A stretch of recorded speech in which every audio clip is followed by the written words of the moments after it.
for Alberta, Saskatchewan, and the Northwest Territories in August 2006. He came to us from a role in the U.S. Embassy in Moscow, where he's Deputy Minister Counselor for Economic Affairs. But he's no stranger to Canada, because he had a tour of duty in the nation's capital, in Ottawa, between 1999 and 2003, and then had a tour as chief economist in Washington. He's a native Californian, feels very much at home in the western part of the continent, and is enjoying his time here in Calgary. He's got a bachelor's degree from the University of Calgary at Davis and a JD degree, University of California, Hastings College of Law. Please help me welcome to the podium Tom Huffaker.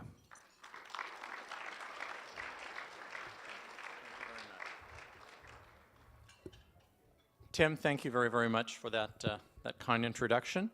You'll notice in your program you had sort of either me or the ambassador. Well, you got me. The ambassador sends his regrets. I'm sorry he could not make it out this time. You certainly would have enjoyed his insight, his wisdom, and his southern charm, which always exceeds any effort at California charm. At any rate, he can't be here. I'm delighted to be here. I'm out here with the Congress Board of Alberta. I think it's fascinating. It's a different sort of audience than I've addressed or attended, a group that really brings together business, labor, government, and broader civil society for conversations and decision-making about your province's future. I think that's tremendously positive. I've been here to Jasper a number of times. I was here somewhere in the 1960s with my family, back with friends on a rambling driving trip to Alaska, and then once in those years when I was in Ottawa. I've always been here camping. I've never been here and gotten to stay in this wonderful facility, so thank you for that.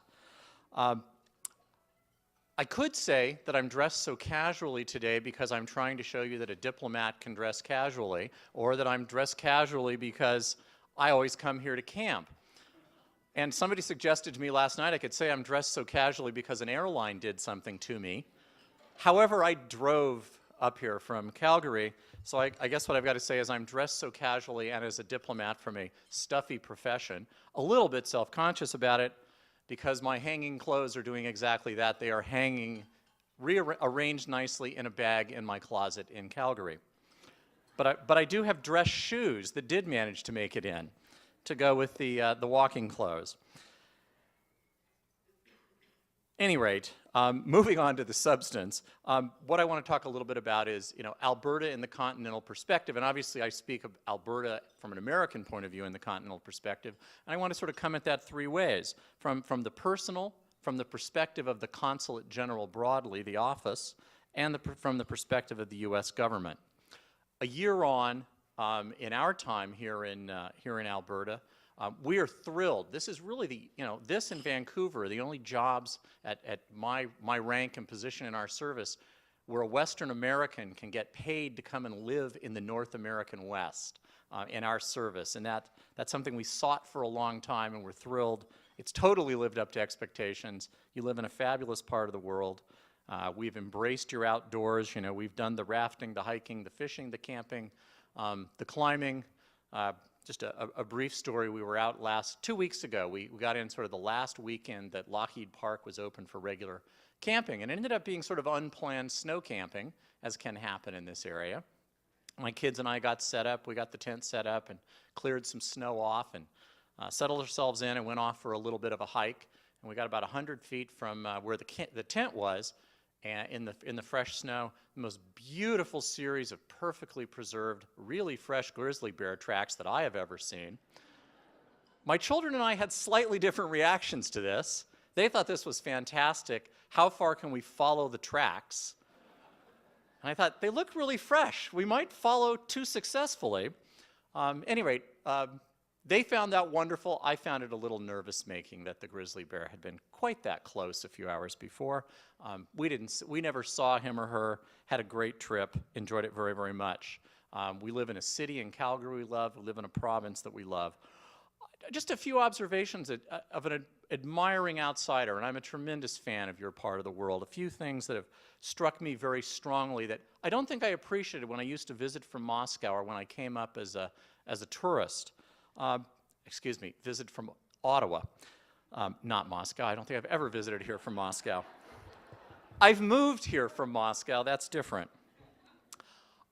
My wife and I have been so struck and so impressed by the volunteerism of Alberta, the tradition of volunteerism, the tradition of philanthropy, the tradition that people who are very successful continue to give back to their societies. I've also been very, very struck by the entrepreneurial vigor of the place, the degree to which people strike out and start up businesses, and sometimes they succeed, most of the time they do. Sometimes they fail, they accept those risks. I don't know if, if you've lived all your life here, I don't know that you realize how unusual some of those things are and how positive those things are. I mean, well, you know they're positive, but it's not that way everywhere in the world. Another thing that's very striking is people would be inclined to tell you, and I think people in our East would, and I suspect maybe on occasion people in your East would as well, sort of make the point that, well, you Albertans are wealthy and prosperous because you have vast natural resources. I would say that's hogwash. I would stand that on its head. You're wealthy and prosperous as a society because of the things you have done with your natural resources, because of that entrepreneurial spirit, the quality of your government, the creativity of your business sector, the educational level of your people. I've lived in a lot of places in the world that have tremendous natural resources. You're the only one I've seen converted into the kind of prosperity that you have here.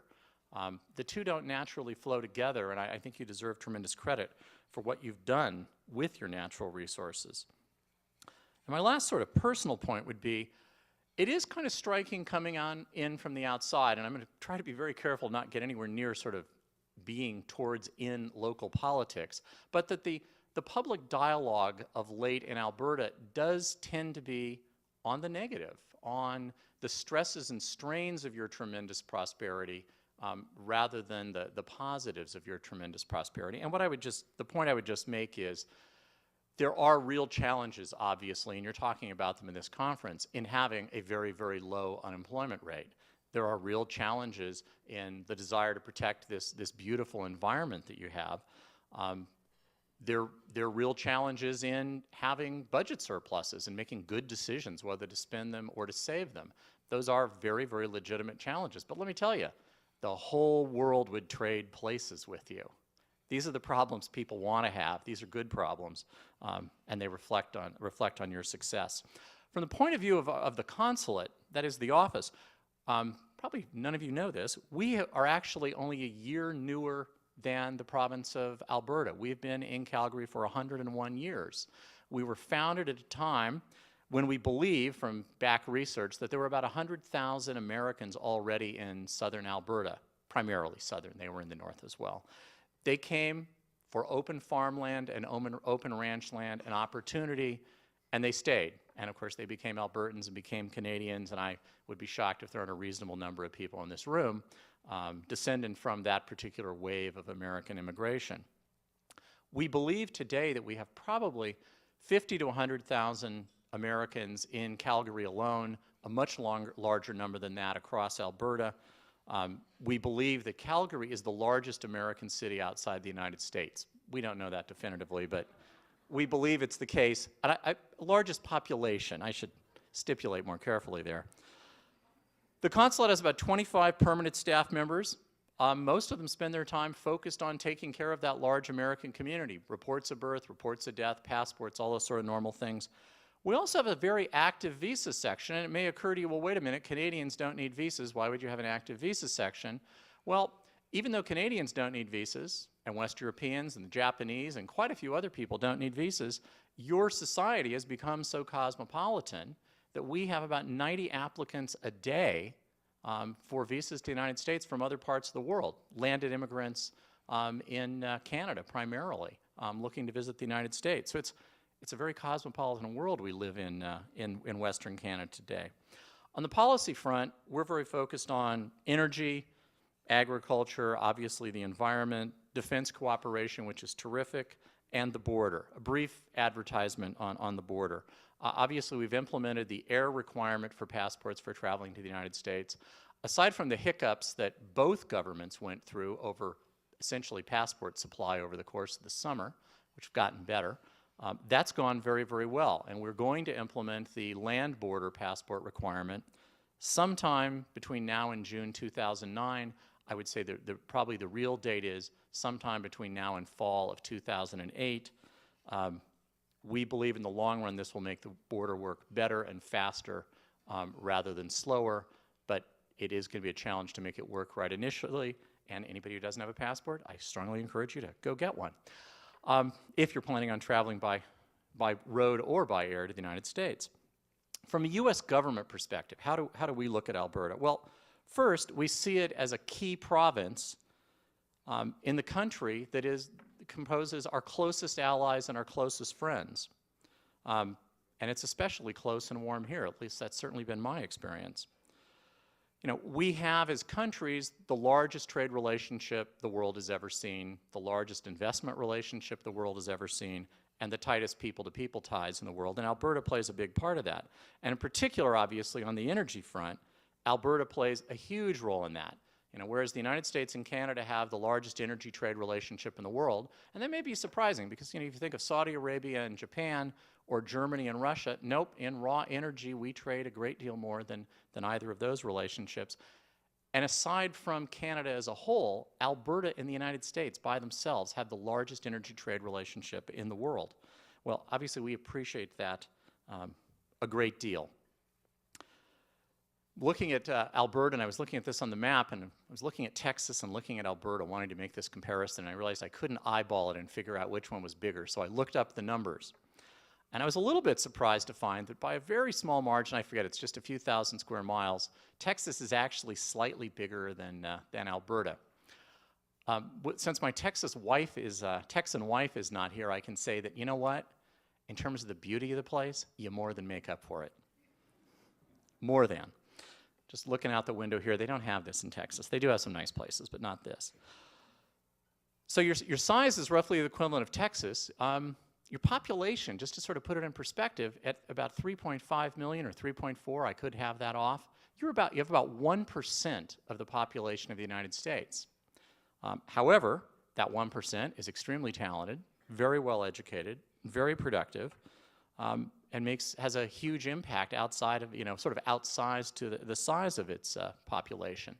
The Economist recently reported, based on some OECD studies, that if you compare state and province educational systems across North America, primary and secondary, that you appear to have the strongest primary and secondary educational system in North America. It's quite an achievement, something to nurture, and something to be proud of. And of course, you have the second greatest commercially recoverable oil reserves in the world, and I think we all know that there's at least the potential, as prices move, as technology changes, it's conceivable that number could rise and it could end up being rated as the largest. What is our role in that oil sands production? Well, our role is as a consumer, certainly, and our companies certainly have roles as investors. And I'm not going to try to pretend we don't care about the rate at which you develop those resources, or we don't care about your royalty regime. We do. But we're not a player in those things. Those are decisions for Albertans to make, and they're making them apparently. But we're basically a price taker and an investor. As your oil sands output goes from 1.2 million barrels a day towards 3 or 4, we look at that with great enthusiasm. The decisions are yours. We're obviously going to be willing to buy, and I expect we're going to pay relatively high prices. That's the way the world works. But we also look at that and compare you to the rest of the world. And we look around the world at the places, and there are only a handful, that have potentially upward output of oil and gas, but oil in particular. Other than Canada, Brazil, which may have some upside, it's a not particularly desirable list of countries that can increase their output of oil. Not particularly stable, and certainly not geographically anywhere near as desirable. So we're very appreciative of the fact that our best neighbors and best friends are one of those countries with increasing output. And of course, we've been very close allies for a long, long time, from World War I to World War II, the Cold War, and Korea. And I just want to say a word or two, I never want to not mention this, with a Canadian audience. We're very, very proud to be serving with you in Afghanistan. We believe very deeply in what you're doing. We regret your losses as we regret our own, but we believe very strongly that together we're doing the right thing. Some of you may have seen recent polls coming out of Afghanistan that show the Afghani people, by large majorities, want us there, want you there, and believe we're going to help them, we are helping them to build a better country. And the vast majority of them know perfectly well what the Taliban coming back to power would mean. And one of those declared objectives of the Taliban, of course, is to go back to female illiteracy as a desirable objective. I don't think our countries are going to buy into that, and I think we can be very proud of the sacrifices that we're making to make sure that doesn't happen. So Alberta looms very large in our view of the world as an ally, as a market, and as a supplier. And as a region that faces many of the same challenges, obviously, that we do going forward, and sort of thinking forward towards 2020, what some of those big challenges are. Let me just mention a few. Obviously, I've talked about the labor issue and the labor supply issue. You have an unemployment rate of something not a lot over 3%. We nationally have an unemployment rate of about 4.7%. So I don't know that there's a lot of solution to Alberta's labor shortage in the U.S. And if you look to your immediately southern neighbor, Montana, they may be the only entity in North America that has a lower unemployment rate than you do. They are actually under 3%, and there aren't many of them to boot. So that's going to be a challenging issue for all of us, and obviously education is part of the solution, and immigration may be part of the solution, and learning to do things more efficiently, and as we were hearing last night, create opportunities for people to stay in the labor market later, maybe another approach. But again, it's not a terrible problem to have relative to the alternative of having high unemployment. I think both of our societies, and I'm going to comment more in the United States, but I think this applies here, over time, and I think this will be a problem on out to 2020, we struggle with the tension between creating the transportation and energy infrastructure that we need and the very legitimate concerns of local communities that live where that infrastructure would be built, and very legitimate environmental concerns. I'm not going to comment on how you're doing at it. I would just say I don't think my country has done a very good job yet of figuring out how to square the broad national interest in creating that kind of infrastructure to continue to allow for growth and addressing the environmental and local concerns that are legitimate. It's a real challenge we're going to struggle with, I think, for a long time. Among the environmental issues we share, and we share many, and I speak not about Canada, US so much, but about Western North America on this. Western water scarcity is a common problem. And I think we can learn a lot from each other. I think we have done a lot of things wrong in terms of how we've managed water scarcity in the U.S. I think we've begun to do some things better. I think we can have more exchange of views. I think we can learn more from each other. And let me underline very clearly and very emphatically, this has absolutely nothing to do with the very sensitive issue here, and we recognize it's sensitive here, of interbasin bulk water transfers. We have no interest whatsoever in that issue. That is not a United States government agenda item whatsoever. But nonetheless, we think we can learn from each other about how to manage water better. And finally, just a word or two on climate change and energy. Obviously, another issue that we're going to struggle with for a long time, and I think energy and climate change have to be viewed as connected. We already have tremendous cooperation between our governments on trying to develop new technologies, alternative energy, carbon sequestration. Our NGOs work together, our companies work together, and I think this is something we're going to have to work hard together at for a very, very long time, because obviously it's a very difficult problem. It requires solutions to protect the environment. It requires solutions to continue to have the kind of prosperity that we all enjoy in North America. And I, with that, am going to stop and say thank you very much. I've been honored to speak to you. Thank you.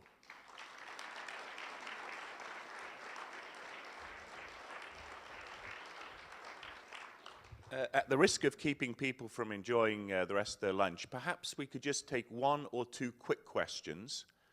If anybody would have a question to ask, the mic in the middle of the room, or if you've got a particularly good voice, just stand up and ask a question of Tom.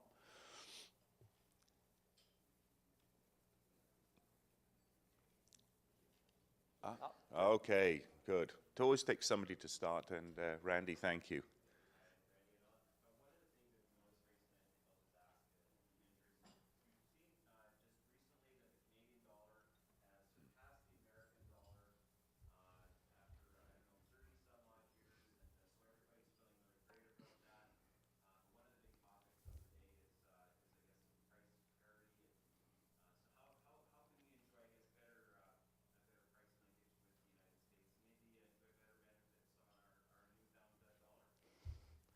Well, you're right. You're sort of asking me how you can get the Canadian retail sector to pass through the changes in the price structure, and I'm not sure I'm the right person to answer that. I guess I would say that I am inclined to believe that this is the kind of problem the market will sort out, and we would hope that, we would see leading companies come out and, move those adjustments through the market, and then other folks will have to follow. But it really is a Canadian question and a market question more than a U.S. question. But I appreciate your getting up and asking the first question very much. Here's the second. Yeah. I don't think the mic's working, so I'll try and speak loud enough. A little over a year ago, the U.S. Secretary of Energy visited Calgary around Stampede time. I don't know if you were in Calgary at that point, but at the luncheon that we attended with him, he commented that it was the intention of the U.S. government to quadruple investment in oil sands production and activity in Alberta. Can you tell us where that is at? Is that still the plan? Are you moving ahead in that direction? I'm not sure precisely what he said because I wasn't there. Actually, the statement I've heard repeatedly from his remarks there was that it would be great if you got to 5 million barrels a day. Obviously, and I'm not quite sure his context. I guess my reaction is I would never want to contradict the Secretary of Energy of the United States. But it would tend generally to be our view that U.S. business is going to make its decisions about the scale of U.S. investment in your oil sands, and they're going to make that relative to what the investment climate looks like and what their options are. Now, certainly, U.S. companies have continued to invest. I don't know whether we're moving towards 4 times the level we had a year ago or not. I'm sorry, it's not a very direct answer, but it's sort of the best I can do. His comment was, it sounded like a policy statement, that it would be the policy of the government to encourage significant uptake in terms of investment in the energy sector in Alberta. Well, I think that's right. I mean, certainly we do have a policy of, encouraging U.S. investment in your energy sector. That said, the encouraging is pretty soft-edged because we really do take a view that, it's not the U.S. government's skin in the game. Corporate America's got to make the decisions on where to venture their capital. Well, thank you very much indeed, Tom, for a fascinating talk. Welcome once again to this part of the world, and thanks for answering the questions. And just as a token of our appreciation, I'd like to give you a small gift on behalf of the Alberta Congress Board. Tim, thank you very, very much. Thank you. That's lovely. Thank you. And now we're on with Luncheon. Right after lunch, I think our leader, Don Dudek, is going to come up and draw a door prize, so you might want to stick around for that. Thanks.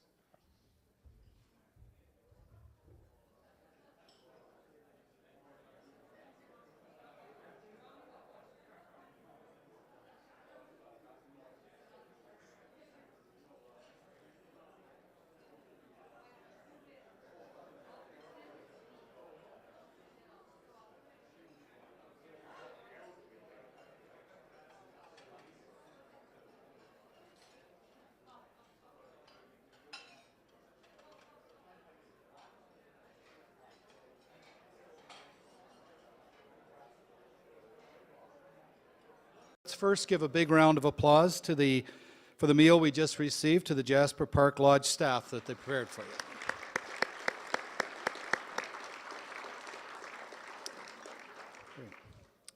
So tonight is a special night as we come to celebrate this evening with a dear friend and colleague, Mr. Jim Carter, whose contribution to Alberta's workplaces is being acknowledged tonight.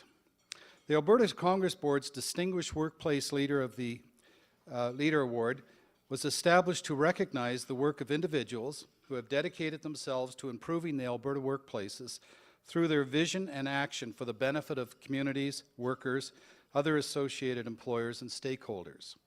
This evening is for you, Jim, and we want to tell everyone here a bit more about you and what you've accomplished.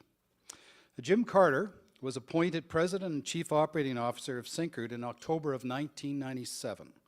And remained in that position until his retirement earlier this year.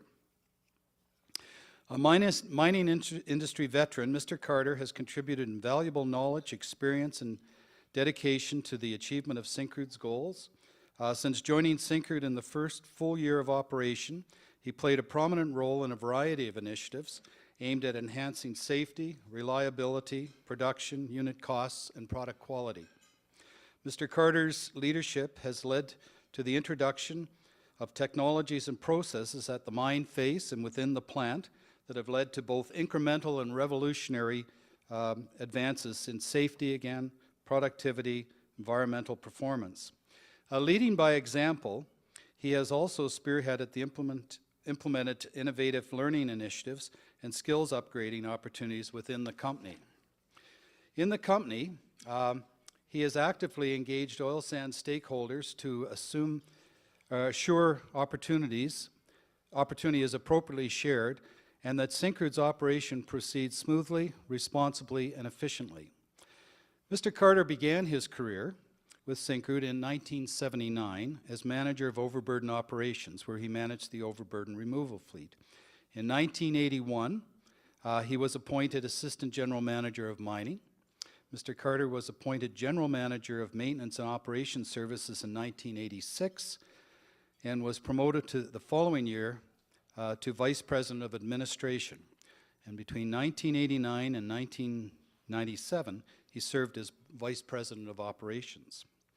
Prior to joining Syncrude, Mr. Carter held progressively responsible management positions with McIntyre Mines Limited and the Iron Ore Company of Canada.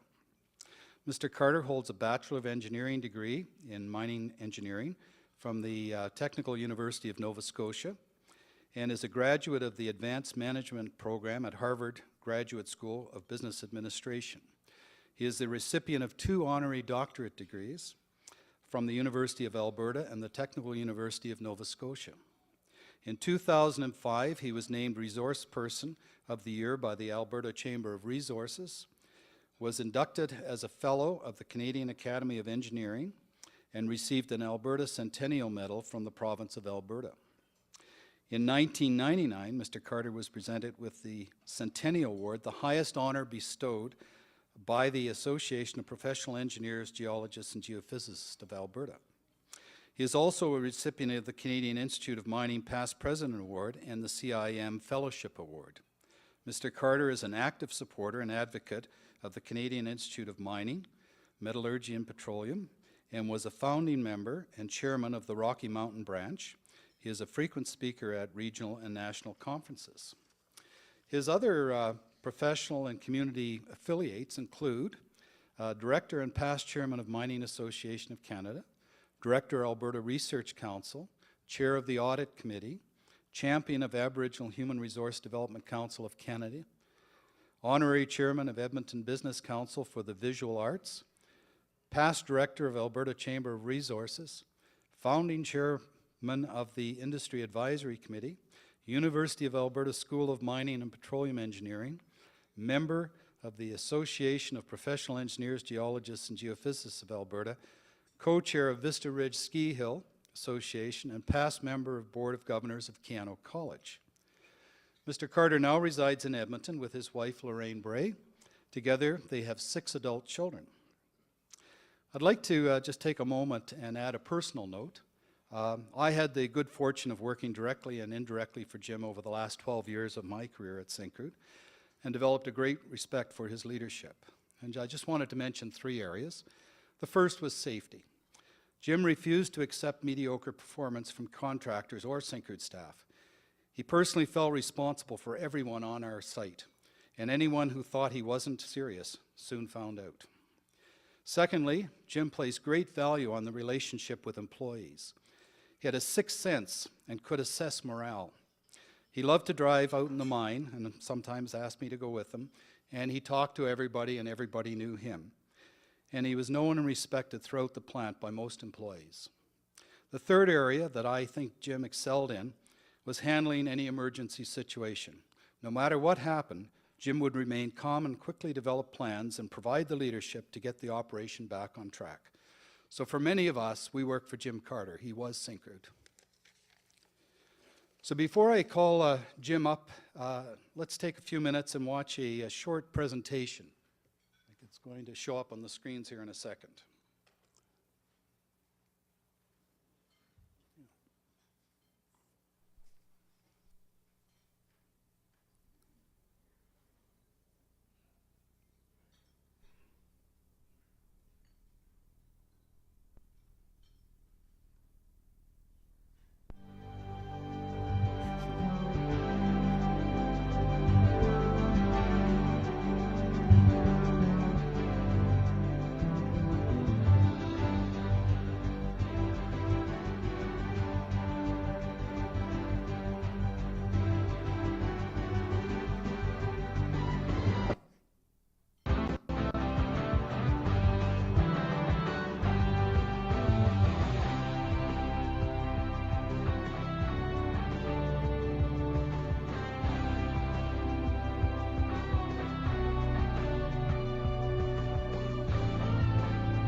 I'd now ask Drew Mason, President of the Alberta Congress Board, and Jim Carter to please come forward to the podium.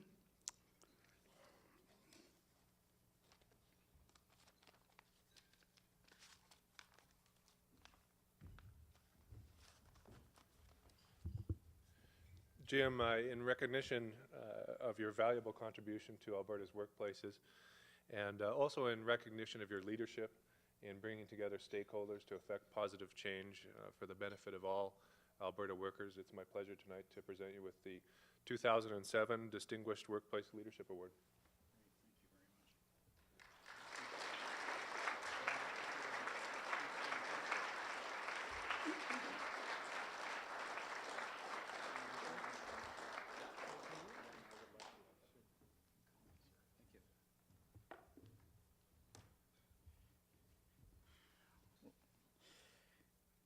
First of all, Chairman Brian and ladies and gentlemen, and I should just make a comment here about Brian Bickley. Thank you for that very warm introduction and the video clip there. That's just excellent. Brian and I had our offices about 50 feet apart for the last probably 7 or 8 years. And Brian was, of course, our manager of industrial relations, and he and I used to catch each other at the coffee pot, and we'd always kind of keep up to speed with what was going on the labor front in Alberta. And of course that was very important to us because we had a huge complement of Alberta building trades folks working on our site, either doing major turnarounds or in the construction process. And that, I think, enabled us more than anything to help stay in tune with their needs and enjoy the tremendous relationship that we actually have built up over the years with the Alberta building trades. So I just want to excuse me, recognize Brian for that contribution to Syncrude over the years. And I want to thank you all for this award. It's really very humbling to receive it. The fact that it comes from such a respected organization as the Alberta Congress Board gives it a special meaning for me, and I appreciate your very kind and generous recognition. I also appreciate the opportunity to offer a few thoughts with you about the importance of leadership in Alberta's workplaces, the kind of leadership that increases the capacity of the employer and also the workers and communities that contribute to the success of these organizations. Because I really think that in the robust economy that we have in Alberta today, if we want to sustain it, our workplaces are going to have to expand their forces and build capacity in all its forms, whether it's related to human resources, the communities where we live, or the shared environment that we have. And I wasn't intending on saying anything tonight about royalties, but if there is time at the end for a couple of questions, if that works, I'd be more than happy to give you a comment or two, at least from my perspective. From my perspective, though, the key to our success lies in organizational leadership and the values that you instill in yourself and the employees who work for you. As a business leader for many years, I've had the opportunity to observe how many different workplaces are run, and I've learned that the best of them aren't governed by rules so much as they are by the values expressed by the people that lead them. And an outward-looking business that's in tune with the world around it is one that's going to create more value and have a greater competitive edge over the long run. In fact, I used to work for a company that I believe fits this description. Working with our employees and our community stakeholders, we developed Syncrude into a model of an environmentally responsible and socially progressive company, a company that has met with a lot of success in building capacity through our commitment to responsible development. We also turned out a pretty good profit for our owners over many years of developing the Athabasca oil sands. And as you heard from Brian, Syncrude is not a new player to this business. We've been in it for just about 30 years now.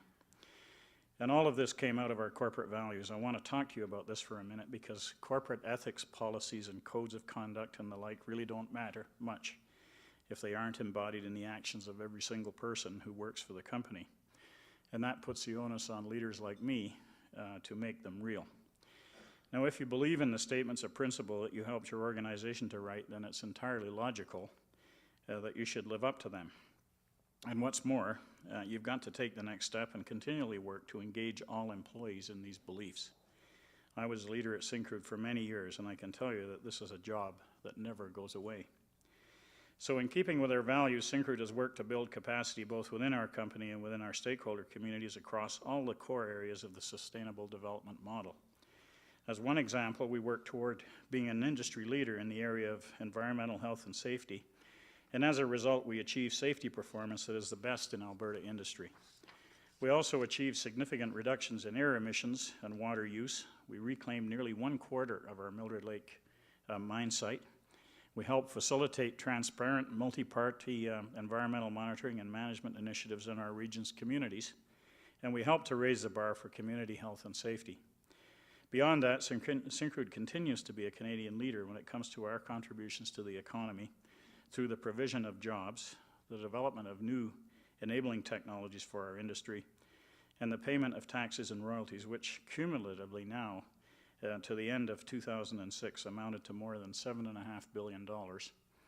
And during 2007, Syncrude's contribution in this regard will exceed $1 billion, so it'll be over $8.5 billion by the end of this year.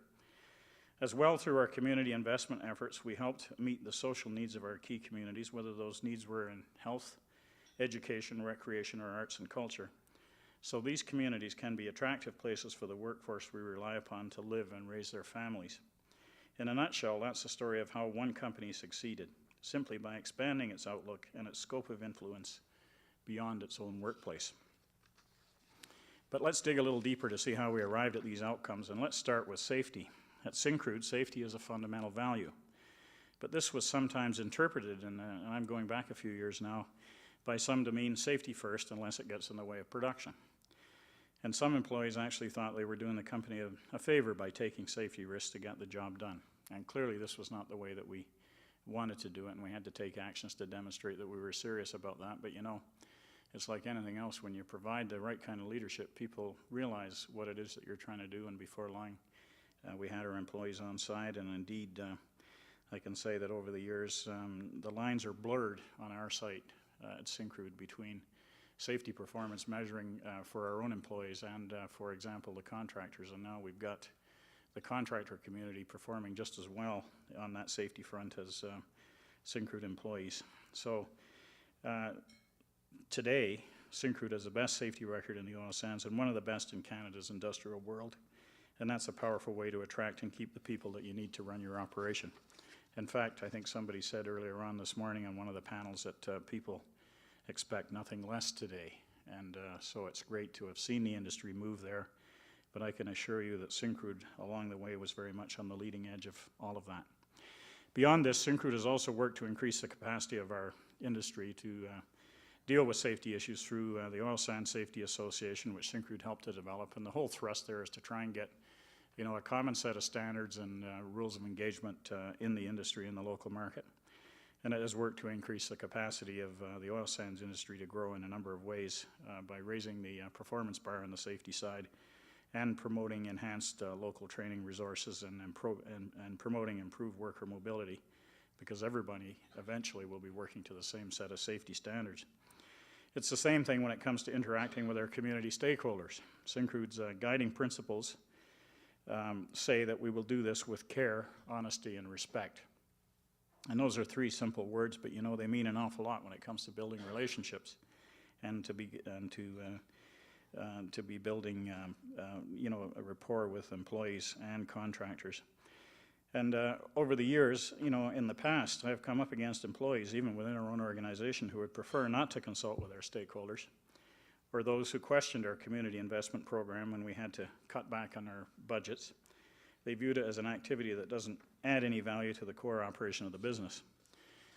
Or they didn't in those very early days. In fact, the opposite is true, and I think most people are converted to that thinking now.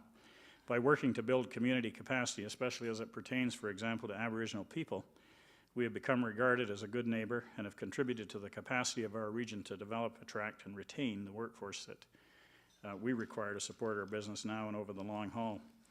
At first, this involved establishing a relationship of trust and mutual respect, which itself, can take some time. After all, in the industry that we're in, with huge trucks and shovels, you can't just move into somebody's backyard and expect the local population, whatever their heritage, to lay down the welcome mat unless they understand why you're there and what you're going to do and how it will impact them. So with the dialogue came an opportunity for each of us to work towards some common goals, with Syncrude being the catalyst. Syncrude, for example, runs a huge operation, yet it operates in an area that's sparsely populated and remote from urban centers, a situation faced by many in Alberta's mining and energy sector.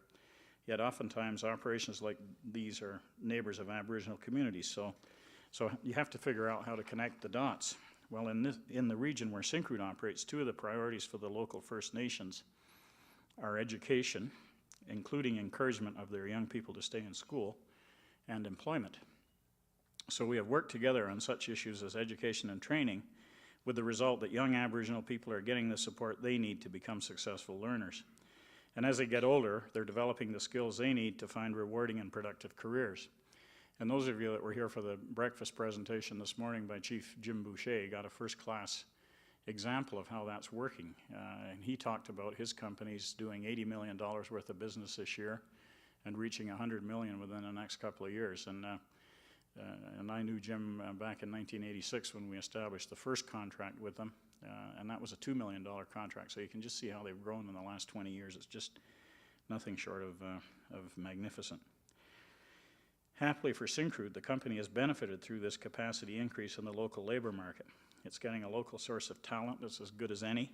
In fact, Syncrude now has over 400 Aboriginal people in its own workforce, about 10% of the workforce, and its contractors employ several hundred more, and that's in the neighborhood of about 350 people. And the salaries of the Aboriginal people that work for Syncrude on average are about just a little over $80,000 a year before overtime and benefits. And the entire Wood Buffalo community is benefiting by having young Aboriginal people to emerge as teachers, nurses, engineers, and the like. And in fact, I've often said that this is a classic example here of how it can be done, and we have lots of visits from people across the whole country of Canada trying to learn what's happened in that region. Beyond this, Syncrude support for education across the Wood Buffalo region, such as at Fort McMurray's Keano College, where it has a long history of support for major capital projects and in learning programs of all kinds, not just for the oil sands. This has helped us to meet most of our recruiting needs from within the local area. And in fact, local people have comprised between 60 and 70% of all of the new hires at Syncrude over the last several years. In a similar vein, Syncrude has worked to develop the capacity and support the business owners in our region, and they have proven to be an excellent source of goods and services that oftentimes is more competitive than other sources. So much so that in 2006, fully 1/3 of all our purchase orders went to companies in the Wood Buffalo region. And that's nearly $700 million. And this money has a very positive trickle-down effect in terms of employment and economic development. It has also helped to develop the business capacity needed to support the world-scale industry that the oil sands has become. Now, in keeping with its interest in increasing Aboriginal capacity, Syncrude also does a lot of business with the region's Aboriginal firms. And in fact, over the last 15 years, Syncrude has done more than $1 billion worth of business with Aboriginal companies. And that now exceeds over $100 million per year. And I suspect if people kept statistics, which they don't necessarily, I'm not sure that there's very many companies in this country that can boast that level of business relationship with Aboriginal entrepreneurs. Many of these firms are owned by the First Nations, while others are privately held. But the fact that they are now venturing forth to capture additional business from other oil sand players and are meeting with success in markets even further afield speaks to the impact of what can be achieved when there is a desire to increase community capacity through responsible development. Now, I mention this because there continues to be debate about the difficulties faced by many Aboriginal communities in virtually every region of Canada. And while I don't want to be prescriptive, I do think that what Aboriginal communities in northeastern Alberta have achieved is remarkable, and it should be celebrated as a model for others. Canada has gained greatly from their productivity and their increased participation in our community and our economy. Now, given that Aboriginal people are one of the fastest growing segments of our nation's population, this is a welcome trend indeed. In fact, one of the major sources of future workforce and business capacity in Canada will be Aboriginal youth. And anything we can do to encourage their success will be a benefit to the entire country.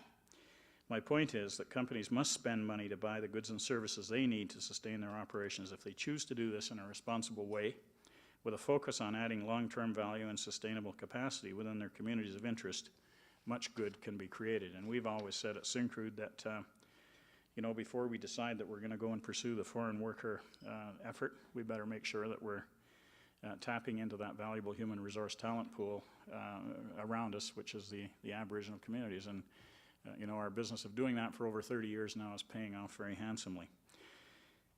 For example, at Syncrude as well, non-energy procurement represents about half of its total expenditures. And last year, This amounted to more than $2 billion, and the bulk of it, about $1.8 billion, went to Alberta-based companies, creating employee benefits for a lot of people beyond Syncrude's immediate base of employees. That creates a lot of capacity for Alberta that would not be generated if we chose to spend our money offshore.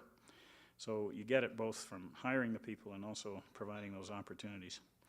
I'd like to now just talk a little bit about environmental capacity. It's been Syncrude's experience that responsible development can be helpful on this front too. And I know that the oil sands are often quoted and talked about when people want to talk about negative things around the environment. And that's not always so. In recent years, for example, Syncrude and others have helped establish a new way for Aboriginal communities, for example, to assess, manage, and manage the benefit from the impacts of industrial development. And you heard the Chief talk this morning about the IRCs, the Industrial Relations Corporations, which are really people in the community that help the community to understand the challenges of industry and environmental impact assessments and so on. And they have professional staff right within the communities now that are funded by the industry to help that to happen. IRC staff, along with professionals from industry and government, serve on the various regional groups that have been established to monitor and manage environmental effects. And these groups include, for example, the Cumulative Environmental Management Association, which is developing management systems to monitor and reduce the long-term environmental impacts stemming from industrial development. The provincial government takes the impact or the input from that group and then implements it through its regulatory processes. And then there's the Wood Buffalo Environmental Association, which operates a 24-hour-a-day air quality monitoring system in Fort McMurray. It's the most sophisticated in North America. And they disseminate the information and on a real-time basis put it on the website so people know what quality of air there is there. Another group is the Regional Aquatics Monitoring Program, which monitors and publicly reports on the condition of surface waters. Industry also uses its data to provide a baseline for any trends and really helps to understand the aquatic issues that might be affected by oil sands development. And it's not just Aboriginal communities whose capacity is being built as a result of these inclusive environmental processes. In fact, over 30 organizations participate in and benefit from the experiences and lessons learned, experience and lessons that are now being transferred across the province and across the country. And oil sands developers in turn are learning from this diversity of inputs. So capacity development is also being aided by the work of the Regional Infrastructure Working Group, Regional Issues Working Group, which is comprised of oil sands developers, and it helps to facilitate the resolution of diverse issues ranging from highway infrastructure to housing to health services. And it does this by collecting and continually updating socio and economic data from developers so that it can provide accurate forecasts on what needs such as housing and employment are for the community. You should know also that there is a regional or a reclamation advisory committee, and this multi-party group explores all aspects of reclamation and post-reclamation land use objectives, and the goal here is to ensure that the capacity of reclaimed land meets the needs and the desires of the communities that depend on it in some way. Now, in the oil sands industry, this issue has become something of a sore point because there's a perception among some people that reclamation is occurring too slowly and without any guarantee of success. And that's why Syncrude chose to take on reclamation projects that inspire confidence in the whole process. In fact, one of the projects completed on my watch was really has generated a bonanza of positive media coverage through the years, and it's also fostered much goodwill among our neighbors. And this project began to take shape more than 15 years ago when Syncrude was interested in demonstrating that reclaimed land could be used as habitat for large animals. And while we were initially thinking domestic cattle ranching, a conversation that we had about our plans with leaders of the Fort McKay First Nation led us to focus on wood bison instead. Bison, of course, are animals of some cultural significance to the region and to the First Nations people, and they once roamed across northeastern Alberta in large herds until disease and overhunting practically wiped them out in the early part of the 20th century. And in fact, many of the buffalo herds that still exist today, such as the one in Wood Buffalo National Park, are still threatened by disease. So it was indeed a novel concept to try to reintroduce the species to the area and to do it on reclaimed land. We got our first herd in 1993 from the Elk Island National Park. And today, almost 15 years later, I can tell you that this herd has not only thrived, but it has grown exponentially, and it is consistently wins awards at livestock shows. Beyond that, management of the herd provides sustainable employment to a number of Fort McKay residents, and it gives all members of that community the opportunity to connect with their past and hold on to traditional values. Of course, the other takeaway is that the capacity of Syncrude's reclaimed land to support large animal habitat is now widely accepted. And so while the 700 hectares that's dedicated to this cause may comprise only 15% of the total reclamation that we've done of 4,600 hectares, it has provided a disproportionate amount of goodwill amongst very important stakeholder audiences. And it also suggests that Syncrude knows what it's doing when it comes to reclamation, and when combined with other reclamation research projects, it publicly identifies Syncrude as a company that is using good science as a foundation upon which to build reclaimed landscapes that have productive capacity and which will stand the test of time. Now, the capacity of the Athabasca River to support oil sands development is another concern, and we've heard that referenced at least twice so far in the last day and a half. In this area, too, Syncrude has led the search for solutions. In fact, while river capacity is definitely an important perspective, another compelling concern for oil sands operators is the financial and environmental cost of storing process-affected water for long periods of time. So, you know, what I'm really saying there is that there is no incentive for the industry to use more water than it absolutely needs. It costs money to store it. We have to build large ponds to hold it, and they cost money. And of course, we have a policy at Syncrude where we have zero discharge of process-affected water. And so what we want to do then is do as much recycling as we possibly can. Syncrude over the last 5 years has now reduced its water intake to slightly more than 2 barrels of water per barrel of oil. And you heard Mr. Manning last night talking about the industry consuming 3 to 6 barrels. Syncrude is at just slightly over 2 barrels.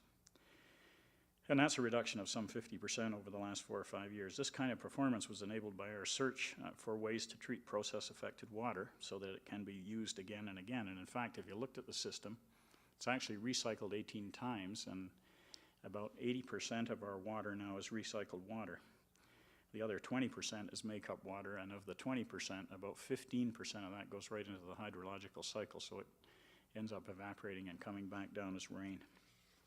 So those measures are certainly going to help other developers as well going forward to reduce the impact on the environment. Similarly, the capacity of the regional airshed to support oil sand development has also been the topic of much discussion. Syncrude's response was to cut our sulfur dioxide emissions by capturing them at source, and in our most recent expansion, the $8.5 billion UE1 project, $1.5 billion of that 8.5 went to environmental things, and one of them was to take SO2 that normally would go up the main stack and introduce an ammonia stream to it and turn it into ammonium sulfate fertilizer. So Syncrude today produces about 120,000 tons a year of ammonium sulfate fertilizer that goes right into the agricultural market. So we took a waste stream and turned it into that. And that good news story will continue thanks to a variety of process improvements and a $770 million commitment to do scrubbing on the existing 2 Syncrude, the first 2 Syncrude cokers. And when that comes into play in 2011, the SO2 emissions will be down to about 100 tons a day. That will be 60% less than 2005 levels, even though crude oil production is increasing by about 45%. So wrapping up, I hope that these few examples demonstrate the merit of the capacity development work that Syncrude has pursued during my year as a company leader. Work like this is fostering the growth of the oil sands industry and at the same time improving relationships with stakeholders who grant the industry its social license to operate. These efforts recognize the fact that workplaces can't operate in a vacuum because this approach is ultimately not sustainable. So while it's up to every workplace leader to determine how to express and integrate values with organizational strategy, I will be a very happy man when more of them understand that their capacity to succeed is inextricably tied to the community's capacity to succeed and the environment's capacity to be healthy. Building capacity plays an essential role in enhancing public trust and in developing talented people in robust supply chains, in fostering the healthy environment upon which we all depend, and in reducing investor perceptions of risk. These things make for a very attractive business case at the end of the day, too. During my 28 years at Syncrude, we really tried to live our vision and values, and that stood us very well because we opened up more avenues of opportunity for our employees and for our contractors and for our community. and our shared environment, and therefore for ourselves. If we can do it, anybody else can too. But as I said, it starts with the tone and the values established by workplace leaders. And maybe that's something that you can influence for the better in your daily efforts as well. With that, I thank you for listening tonight, and of course for this very special award, and it really is, believe me, very meaningful to me, and particularly given that it's the first one to be awarded, which makes it even more special. It's been great to spend the evening with you, and I hope that the dialogue will continue over the course of the weekend, and thanks very much. And I think if we have a moment for questions, I know that I see Brian nodding his head, and I know that you were all hoping to be out of here by 8, so if anybody has any questions, I'd be more than happy to answer them on this or any other topic that you might have. Thank you.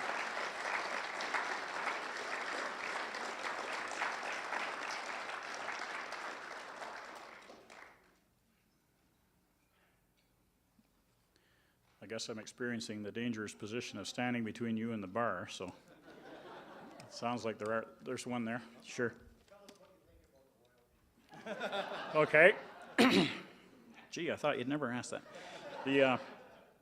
Let me just say a couple of things, because I think some of this gets lost in the translation of what's happening with big oil and all of those things. And I know there's a myriad of different influences on how people think about these things, but one of the things that I would point out, and I think it's very important for us to remember, is that the oil sands, the oil that we derive out of the oil sands is very expensive oil to produce.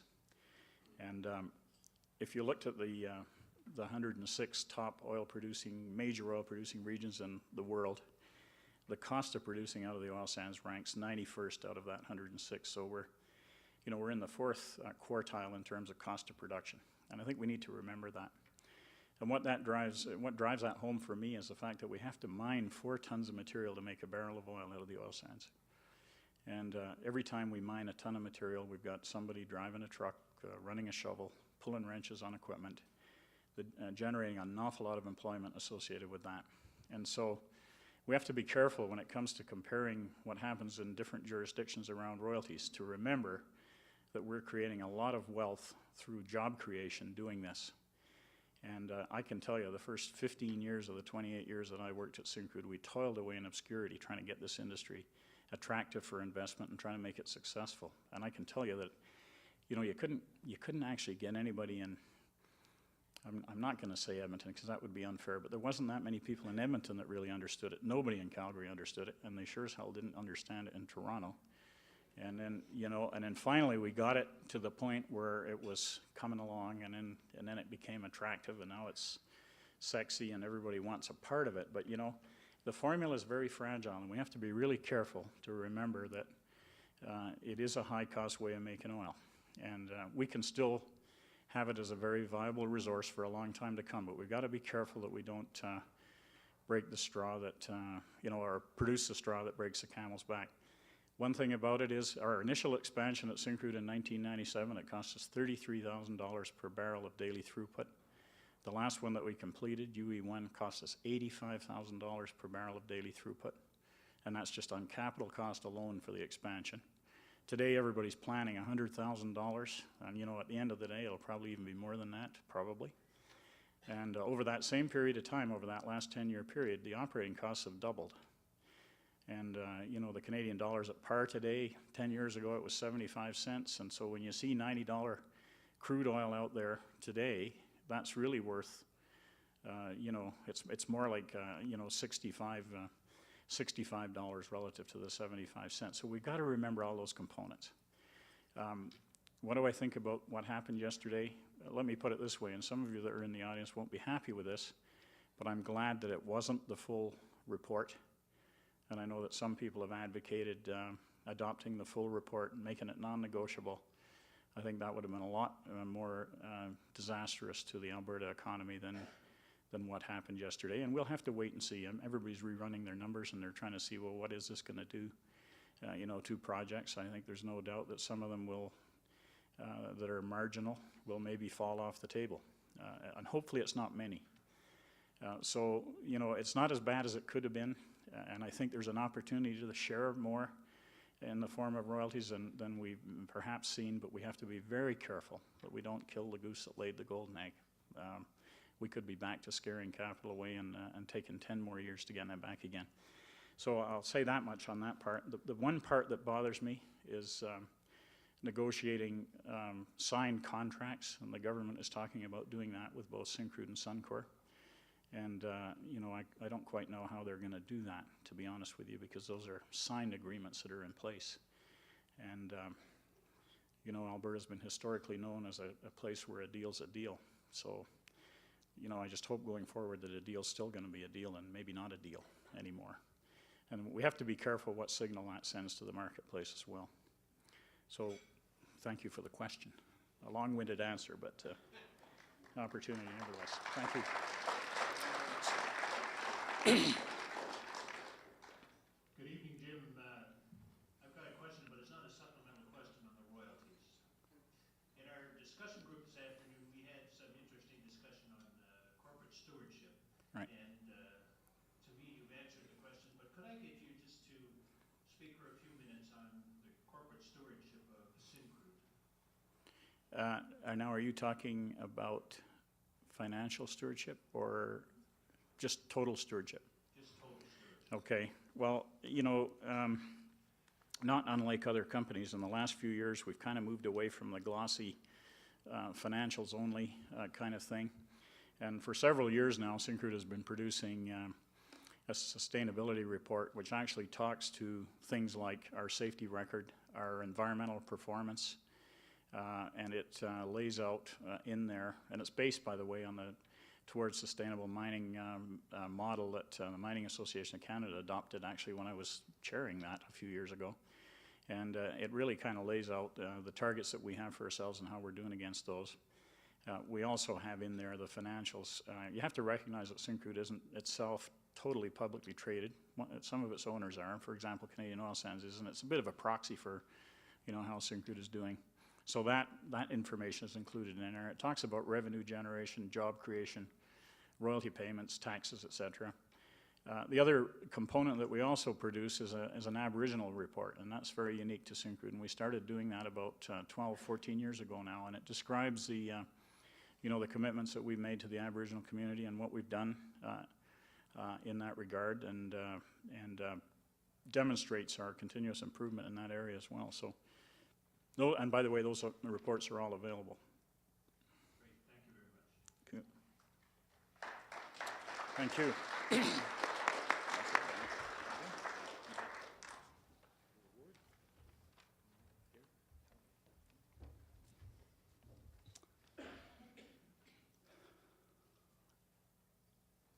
Well, thank you, Jim, for your insightful comments. And again, on behalf of all of us, congratulations.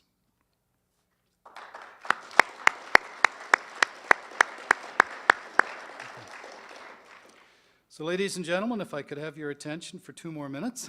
I have a few announcements to make and before we break for the evening. First, a friendly reminder that tomorrow morning breakfast, we will be hearing from Deputy Minister Ulysses Curry, which will immediately be followed by a panel session with, I think it's Ellis Allen from GE Canada and also Marlo Reynolds from Pembina Institute. The breakfast session goes from 8:30 till 10, so this way people can get a little bit of a chance to sleep in a bit longer than they did this morning. We also remind you to start filling out your evaluation form in your package in the program booklet. These are especially important. It's especially important to us that you take the time to do this because we rely heavily on your feedback to deliver the best conference possible. So please fill those out and turn them into the conference registration desk just by the entrance there. I do have 2 awards that are courtesy of the Edmonton Journal. And maybe, Debbie, could you come up and draw them for me? Mix them up. So these were these.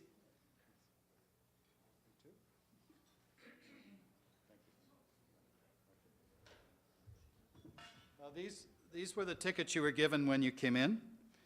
So I'm going to read the number off here. The first one is 850-2285.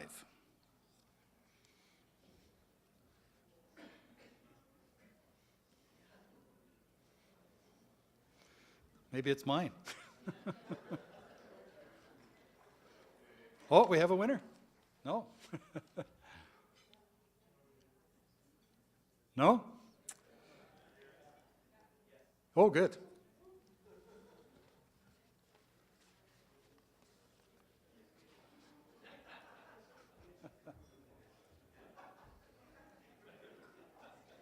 And the second one is 8502388.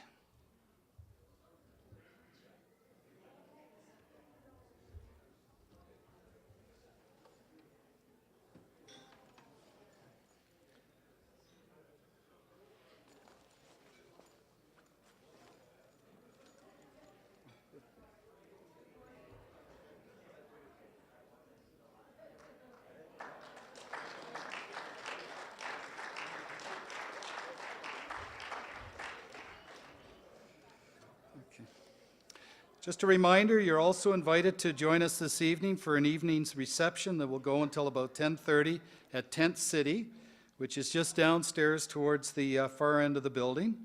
The mixer is generously hosted by Alberta International Intergovernmental and Aboriginal Relations. So let's give a big round of applause for their support. And also, if by chance you play a musical instrument like a guitar, please bring it along and join in for a nightcap and maybe a few songs.